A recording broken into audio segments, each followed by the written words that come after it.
Assalamualaikum warahmatullahi wabarakatuh. Perkenalkan, saya Maryam Janita, NIM 122170050.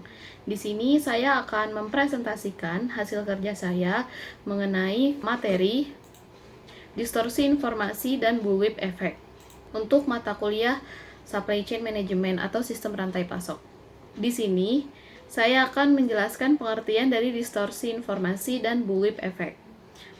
Untuk distorsi informasi itu sendiri adalah salah satu sumber kendala dalam menciptakan supply chain yang efisien. Kemudian seringkali informasi tentang permintaan konsumen terhadap suatu produk relatif stabil dari waktu ke waktu. Namun, order dari toko ke penyalur dan dari penyalur ke pabrik jauh lebih fluktuatif dibandingkan dengan pola permintaan dari konsumen tersebut. Kemudian pengertian dari bullwhip effect. Bullwhip effect merupakan fenomena permintaan yang relatif stabil di tingkat pelanggan akhir berubah menjadi fluktuatif di bagian hulu supply chain dan semakin ke hulu peningkatan tersebut semakin besar. Kemudian di sini terdapat ilustrasi dari bullwhip effect.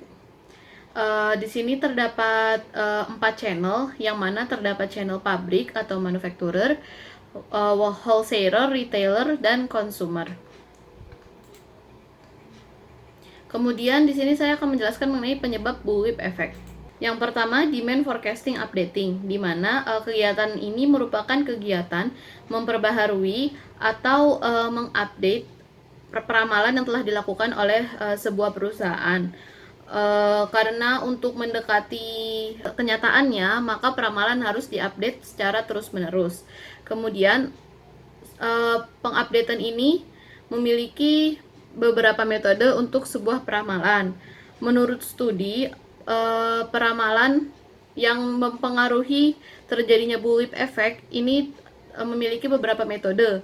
Yang pertama terdapat smoothing average, reorder point, dan exponential smoothing. Para peneliti mengemukakan bahwasannya apabila suatu ramalan hasilnya itu lebih halus, maka bullwhip effect tersebut akan lebih kecil. Jadi, apabila suatu retail menggunakan metode exponential smoothing, di mana metode tersebut merupakan metode yang memiliki nilai alfa, maka retail tersebut menggunakan nilai alfa yang paling kecil agar hasil dari bullwhip effect itu juga kecil. Selanjutnya, terdapat order batching. Order batching ini sendiri diperlukan oleh sebuah perusahaan karena pada saat pengiriman, produk tidak akan dilakukan dalam jumlah yang kecil-kecil karena adanya biaya ongkos pengiriman, kemudian adanya biaya setup dan lain-lain. Maka produk akan dikirimkan dan diproduksi dalam jumlah yang banyak sesuai dengan lot size-nya. Untuk lot size itu sendiri dapat mengakibatkan bullwhip effect karena permintaan yang relatif stabil di pihak konsumen pada saat dimasukkan ke dalam peramalan atau permintaannya retail terhadap wholesaler atau distribusi, maka permintaan tersebut akan dalam mingguan. Padahal di konsumen itu dalam harian, namun akan terjadi perubahan di retail karena retail ini sifatnya batching atau dalam pengelompokan yang besar, makanya dia akan berubah menjadi satuan waktunya mingguan. Kemudian terdapat fluktuasi harga. Fluktuasi harga ini merupakan terjadinya perubahan harga pada suatu produk, baik itu penurunan harga maupun penaikan harga yang dilakukan oleh sebuah perusahaan. Jadi apabila suatu pabrik menurunkan harga produknya sebanyak 10% misalnya, maka sebuah retailer akan melakukan pemesanan lebih banyak kepada distributornya atau wholesalernya karena hal ini merupakan suatu hal yang temporer atau yang jarang terjadi. Makanya suatu retailer akan melakukan pembelian secara banyak dalam jumlah yang banyak dalam satu waktu tertentu atau disebut dengan forward buying. Nah, apabila terjadi forward buying ini, maka pabrik akan melakukan segala cara untuk memenuhi suatu permintaan dari hilirnya, yaitu baik wholesaler maupun distribusi, yang kemudian akan menyebabkan penambahan bahan baku dan penambahan tenaga kerja yang hanya harian. Nah, pada saat telah berakhirnya masa-masa penurunan harga tersebut, pada saat retailer telah merasa cukup stoknya, maka retailer akan melakukan pemberhentian pada pembelanjaan barang yang secara banyak tersebut. Karena di dalam retailer itu telah banyak stok-stok untuk 2-3 bulan untuk permintaan dari konsumennya. Maka dari itu pabrik akan kehilangan pemesanan atau permintaan selama 2-3 bulan yang menyebabkan banyaknya ongkos-ongkos atau biaya-biaya yang tidak terbayarkan. Yang terakhir yaitu rationing dan shortage gaming. Untuk rationing itu sendiri merupakan peristiwa di mana suatu pesanan hanya bisa dipenuhi secara 100%, namun pemenuhan dari volumenya itu hanya 80% dari yang dipesan. Jadi hal tersebut merupakan peristiwa di mana permintaan lebih besar daripada persediaan. Jadi semua pelanggan hanya dialokasikan sebesar 80%. Akibat dari itu, banyak konsumen yang akan membeli produk lebih banyak dibandingkan biasanya karena mengetahui bahwa sewaktu-waktu dia tidak akan bisa mendapatkan produk tersebut. Jadi untuk pemenuhan permintaannya itu sebanyak 100%, namun hanya 80% dari volume yang dipesan. Hal tersebut dapat merusak informasi dari supply chain. Jadi apabila peristiwa ini terjadi tidak secara terus-menerus, akan ada beberapa waktu di mana sebenarnya persediaan cukup, tapi karena konsumen mengalami pengalaman seperti itu, konsumen membatalkan pesanannya yang menyebabkan adanya persediaan yang sisa. Selanjutnya, di sini saya akan menjelaskan mengenai cara mengurangi bullwhip effect. Yang pertama, information sharing, di mana information sharing ini merupakan suatu hal yang sangat penting yang harus dilakukan untuk mendapatkan supply chain yang efisien. Karena pada supply chain itu sendiri terdapat beberapa channel, ada pabrik, wholesaler, retailer, dan konsumen akhir, di mana setiap channel tersebut memiliki info-info, data-data permintaan produknya itu sendiri-sendiri. Jadi agar terjadinya supply chain yang efisien, maka harus menggunakan data yang sama.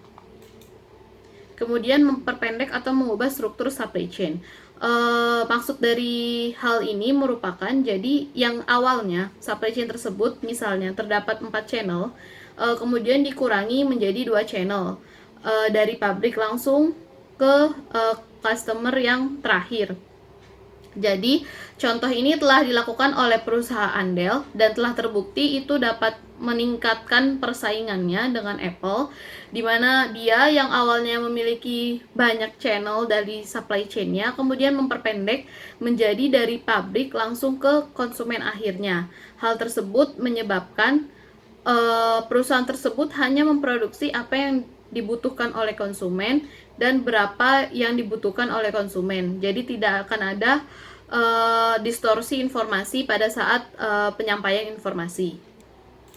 Yang ketiga, terdapat pengurangan ongkos-ongkos tetap. Untuk pengurangan ongkos tetap ini dilakukan pada batching yang dilakukan, karena semakin besarnya batching, hal itu dapat mempengaruhi semakin besarnya nilai bullwhip effect. Untuk pengurangan ongkos tetap itu, yang pertama dapat dilakukan pada pengurangan biaya setup mesin. Kemudian yang kedua dapat dilakukan pengurangan pada batching setiap pemesanan. Jadi pemesanan itu lebih kecil, ukuran batchingnya itu lebih kecil setiap size-nya. Kemudian yang terakhir pada distribusi. Jadi pendistribusian ini tidak harus dalam jumlah besar, tapi bisa dalam jumlah kecil. Dan untuk biaya ongkos pengirimannya juga disesuaikan dengan ukuran dari batching itu sendiri. Kemudian menciptakan stabilitas harga, yang awalnya itu melakukan penurunan dan penaikan secara temporer, maka ini dilakukan secara terus-menerus, tidak ada akan kembalinya lagi harga ke harga normal. Selanjutnya pemendekan lead time. Untuk pemendekan lead time ini sendiri, karena lead time ini dapat mempengaruhi besarnya bullwhip effect, maka dilakukan pemendekan lead time agar nilai bullwhip effect juga lebih kecil. Pemendekan lead time bisa digunakan dengan cara memperpendek struktur supply chain itu sendiri, sehingga untuk pengiriman barang itu bisa langsung ke tujuan yang ingin dituju. Selanjutnya di sini saya akan menjelaskan bagaimana mengukur bullwhip effect. Untuk rumus bullwhip effect itu sendiri memiliki rumus koefisien variansi order dibagi dengan koefisien variansi demand, di mana koefisien variansi order memiliki rumus standar deviasi order dibagi dengan rata-rata order, sama dengan demand, di mana rumus demand ini merupakan standar deviasi demand dibagi dengan rata-rata demand. Berikut merupakan contoh perhitungan pengukuran bullwhip. Di sini terdapat data, di mana pada data ini terdapat 2 retailer. Setiap retailernya ini memesan dan menjual 3 produk, yang kemudian pemesanan ini dilakukan selama 6 minggu. Dari data tersebut dapat dilakukan beberapa agregasi. Untuk agregasi yang pertama, ini mencari hasil rata-rata, standar deviasi, dan koefisien variansi serta nilai bullwhip efeknya. Di sini mempertimbangkan jumlah retail dan jumlah produk. Selanjutnya untuk agregasi kedua, ini perhitungan bullwhip untuk tiap produk. Jadi di sini mempertimbangkan produknya. Untuk produk pertama rata-rata dari retail 1 dan retail 2 berapa, produk kedua juga, dan produk ketiga juga. Jadi penggabungan dari 2 retail. Kemudian untuk agregasi ketiga, ini perhitungan bullwhip untuk tiap retail. Di sini mempertimbangkan retail. Jadi pada retail 1 itu memiliki rata-rata berapa dari jadi produk 1, produk 2, dan produk 3 dijumlahkan, kemudian dicari rata-ratanya, dan itu juga berlaku untuk retail 2. Kemudian dicari standar deviasi dan koefisien variansi, dan kemudian dicari bullwhip efeknya. Dan kemudian agregasi terakhir, agregasi keempat, penjualan dan pesanan setelah diagregasikan untuk semua produk dan retail. Jadi diagregasikannya ini dia mengagregasikan retail dan produknya. Selanjutnya terdapat beer game. Dan salah satu contoh dari layout pada saat pelaksanaan beer game. Jadi untuk bagian sini ini merupakan aliran pemesanan, yang kemudian di sini merupakan aliran produknya. Jadi pada saat pabrik ini melakukan pengiriman produk dari pabrik ke retailer yang kemudian akan ke konsumen. Nah, dari sini dari permintaan konsumen akan mengirimkan hasil dari informasi permintaan dari konsumen. Selanjutnya di sini terdapat game board dari beer game, di mana di sini akan ada customer orders, yang kemudian order tersebut akan masuk ke incomingnya wholesaler, yang kemudian akan masuk ke incomingnya distributor, dan kemudian masuk ke incomingnya factory. Nah, setiap perpindahan ini akan disimbolkan dengan koin-koin, di mana setiap channel tidak bisa mengetahui pemesanan dari channel sebelumnya. Maka dari itu pada saat permainan ini dilaksanakan, itu pemain tidak boleh melihat permintaan atau inventory dari channel sebelumnya. Nah, dari hasil game board ini nanti akan dihitung berapa inventory dan berapa backlog. Untuk backlog itu merupakan pesanan yang tidak dapat dipenuhi oleh pabrik. Kemudian di sini terdapat ilustrasi kasus, terjadi forward buying, atau yang sebelumnya telah saya jelaskan, di mana forward buying itu melakukan pembelian secara banyak di awal, kemudian variabilitas order ke hulu, permintaan secara temporer, dan promosi. Berikut kesimpulan dari bullwhip effect. Sekian presentasi dari saya, kurang lebihnya mohon maaf. Wassalamualaikum warahmatullahi wabarakatuh.